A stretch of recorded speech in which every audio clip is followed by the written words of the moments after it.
Olá, meu querido estudante, tudo bem? Nesse vídeo de hoje nós vamos estudar sobre a equação do segundo grau.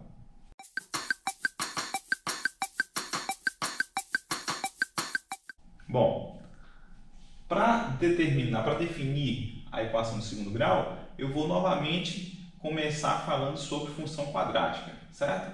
Então a função aqui, ax² mais bx mais c, uma função quadrática com a diferente de zero, a, b e c constantes. Então o que é que vai ser a equação do segundo grau? Bom, vai ser a equação que eu obtenho a partir da pergunta quais são os zeros da minha função f, ou seja, quando é que f de x é igual a zero, certo? Então essa pergunta aqui, eu estou buscando um x tal que f de x é igual a zero, ou seja, estou buscando os zeros da minha função f. Isso é equivalente a, pela minha expressão, ax² mais bx mais c igual a zero. Então essa equação é chamada de equação do segundo grau, justamente porque o grau aqui, do maior monômio aqui é justamente 2, certo? Então isso aqui é um polinômio de grau 2, então como tem grau 2, essa aqui é chamada de equação do segundo grau, certo? Então isso aqui é o que a gente chama de equação do segundo grau. O que a gente vai fazer nessa aula de hoje é justamente buscar um mecanismo para resolver, para encontrar as raízes dessa equação. Ok? Então, qual vai ser a nossa tática? A nossa tática vai ser completar quadrado, certo? Vai ser uma ideia bastante simples, tá? Então, vamos implementar ax² mais bx mais c igual a zero. Eu começo dividindo toda a minha equação por a. Como eu tenho por hipótese que o a é diferente de zero, então isso pode ser feito sem nenhum problema. Então, se eu divido por a, eu fico com x² mais b sobre ax mais c sobre a igual a zero. Muito bem, então eu vou completar quadrado. O que é isso? Eu tenho aqui um trinômio, certo? Eu tenho aqui um trinômio, x² mais bx mais c, são três termos, mas eu quero transformar, eu quero fazer aparecer um trinômio quadrado perfeito, ou seja, um trinômio que seja ou o quadrado da soma ou o quadrado da diferença de dois termos. A maneira de fazer isso é você somar, como aqui está mais, então eu vou somar de ambos os lados, porque eu estou na equação, somar a metade desse termo aqui elevado ao quadrado. Ou seja, a metade dele, como eu já estou aqui com b sobre a, eu vou ficar com b sobre 2a. Isso elevado ao quadrado, ok?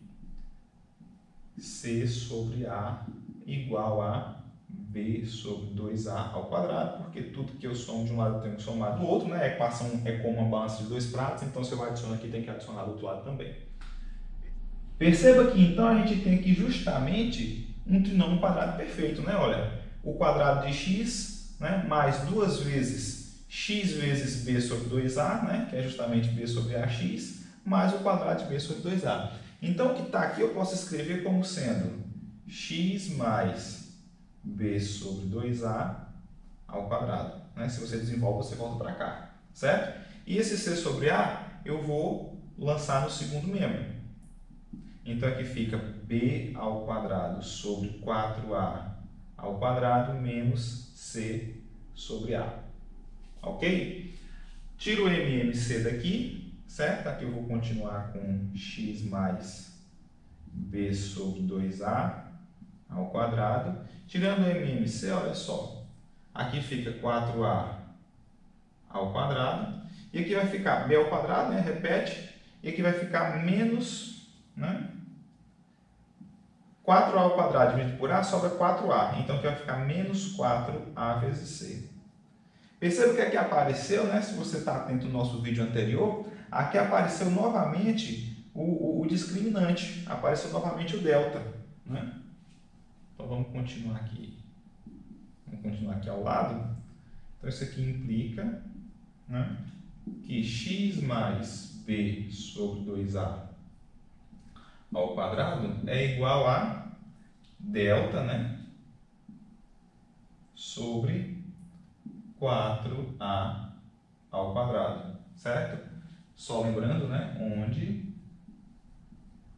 delta é igual a b ao quadrado menos 4ac, ok? Muito bem.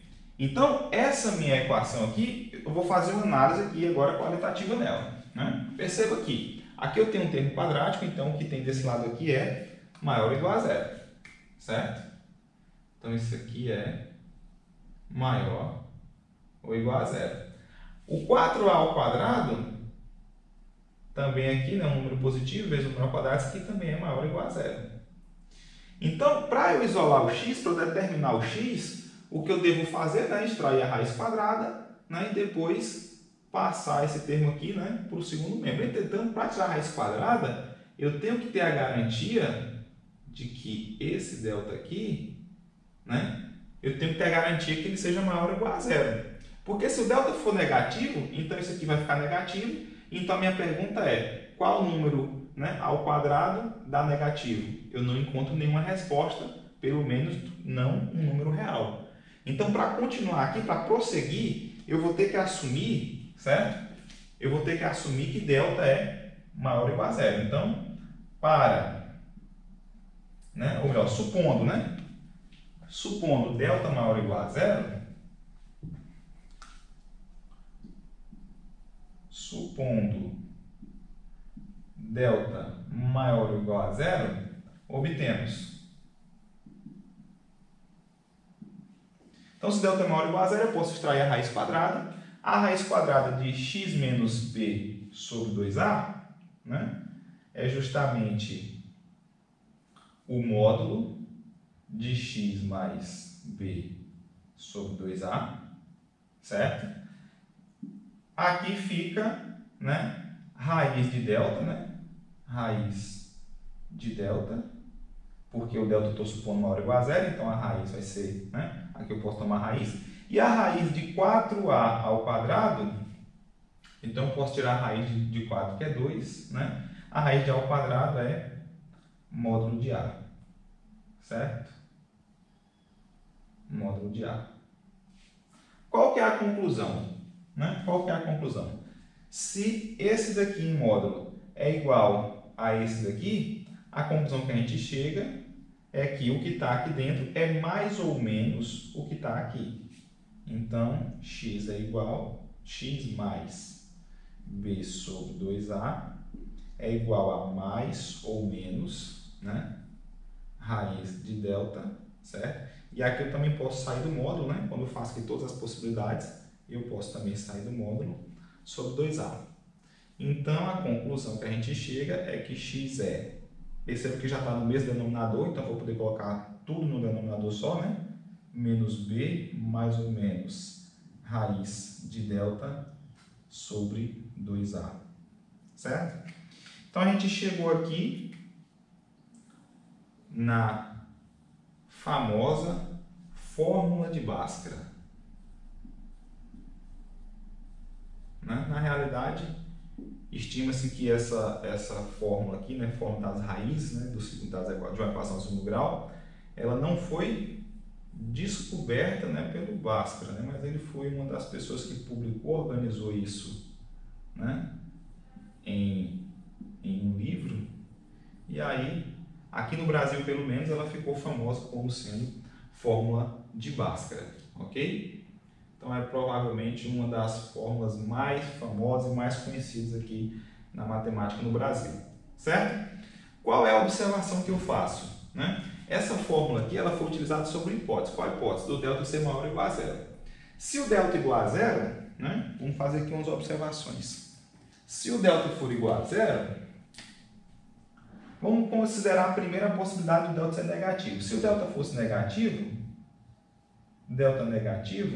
a gente conclui que a equação, né, do segundo grau não possui solução nos reais, certo? Então isso aqui implica, vamos chamar aqui essa equação aqui de asterisco, tá?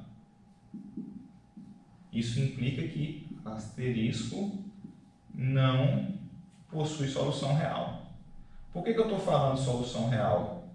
Porque a gente sabe que num conjunto mais geral, né, no conjunto dos números complexos, faz sentido a gente ter um número complexo ao quadrado sendo negativo, certo? Mas esse não é o nosso contexto, então por isso que eu estou aqui enfatizando que no contexto dos números reais não possui, né, solução.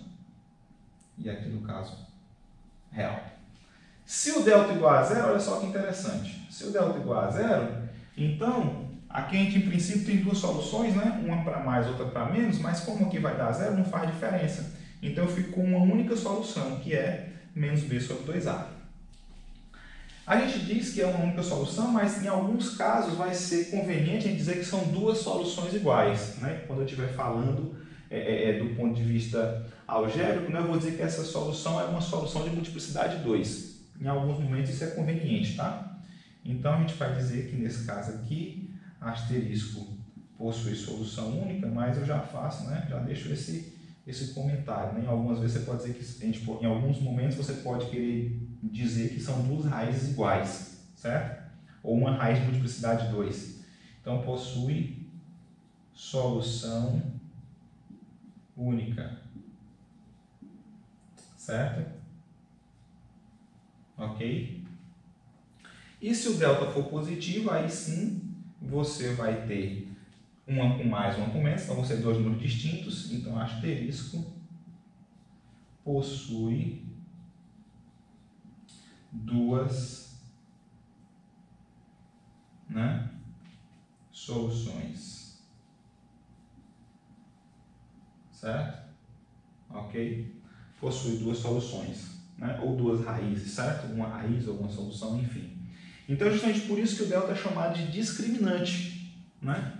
Por isso que o delta é chamado de discriminante, porque ele quem discrimina se a minha equação do segundo grau vai possuir solução e, se possuir, ele ainda diz quantas. Então, eu vou ter no máximo duas, ok? Então, a gente encerra essa aula aqui. Na próxima aula eu vou fazer então um exemplo, né, de uma função quadrática, onde a gente vai construir o gráfico e aplicar toda a teoria que a gente estudou até aqui, tá ok? Então até o próximo vídeo.